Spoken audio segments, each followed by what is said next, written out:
The first is with a harvest aid. This is where a team of people pick mangoes and place or gently throw them onto a tarpaulin, either with the stems on or off. There are different types of these machines, and you may either pick from the ground or from a platform. Fruit are either snap picked or picked with secateurs or picking sticks. When snap picking, the fruit is grasped at the bottom and then the bottom of the fruit is lifted up, snapping the stem of the fruit before it is put onto the harvest aid. Sap may spurt from the mango when it is picked this way, and it is important that the sap doesn't contact the mango skin, your skin or the skin of other pickers. To neutralise the sap, a chemical commonly called mango wash is sprayed onto the tarpaulin and over the conveyor that collects the fruit. If the stems are removed, it is important that the fruit is placed onto the tarpaulin within 5 seconds, otherwise the sap will burn the skin. If the stem is still on the fruit must be destemmed either under a spray or in a bath of mango wash. The fruit must be left under the spray or in the bath for 1 minute to protect the fruit from sap burn. If you get sap on your hands, it is important that you wash this sap from your hands before you touch any other mango fruit, as even a small amount of sap can damage the fruit. A picking stick is used to pick mangoes you can't reach from the ground. It has a set of cutting blades to cut the stem and a set of jaws to hold the stem when it is cut. The jaws of the picking stick must be facing down so the fruit isn't dropped after it is picked. Once on the harvest aid, the fruit flows from the spray or bath along a conveyor and drops into a bulk bin for transport to the packing shed. It is good practice for the fruit to fall onto a foam pad when it falls into the bulk bin, and this pad must be repositioned as the fruit fills the bin. The second way mangoes are picked is with a hydraulic ladder called a cherry picker. A cherry picker is operated by a single person and moves up and down and inside and around the tree. The fruit is snapped from the tree and placed into a picking bag. Mango wash is sprayed over the fruit to neutralise the sap. When the picking bag is full, it is lowered to the ground and emptied gently into a bulk bin for transport to the packing shed. It is important that all fruit in the bag is covered by mango wash, so do not overfill the bag before emptying.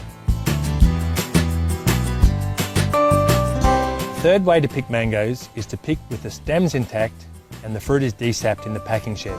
Using secateurs or picking sticks, fruit is picked with a 10 to 20 centimetre stem attached and placed into crates and transported to the packing shed. Care must be taken when placing the fruit in the crate and during handling and transport so the mango stems aren't broken and mango sap does not come into contact with the skin. These crates are stacked for transport or short-term storage in the packing shed, not overfilled and fruit damaged or stems broken when they are stacked. If the mangoes have been picked with the stems on, these stems need to be removed and the mangoes desapped before packing.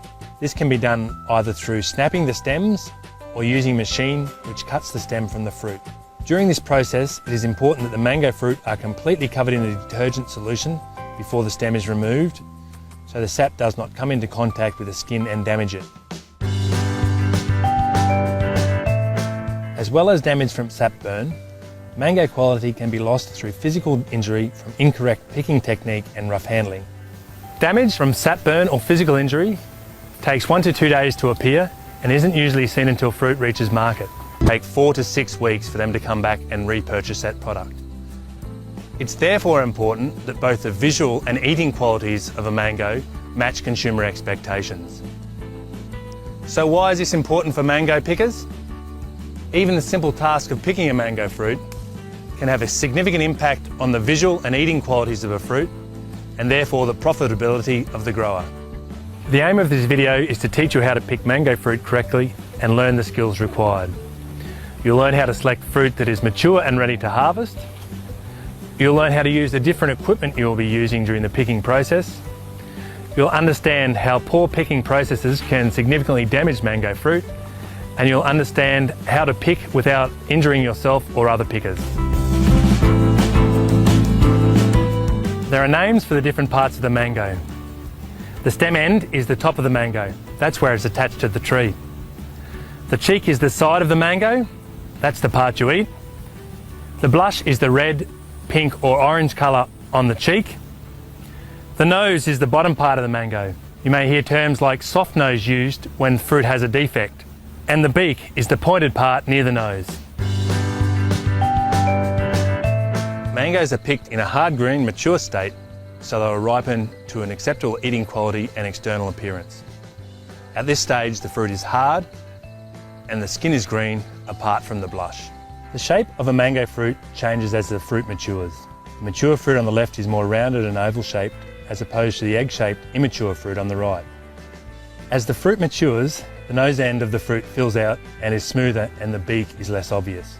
From left to right on this slide, the fruit goes from immature to mature. The beak of the fruit is much more prominent in the immature fruit on the left than the mature fruit on the right. When these fruit are ripened, the immature fruit stays green, while the more mature fruit will change colour to yellow. The shoulder of the fruit also fills out around the stem, and the stem sits in a small depression when the fruit matures. It is important to only pick mature fruit, as fruit maturity can have a significant impact on eating quality of mangoes. You need to be particularly careful with the first sap that comes from the mangoes when you pick it. This is called spurt sap.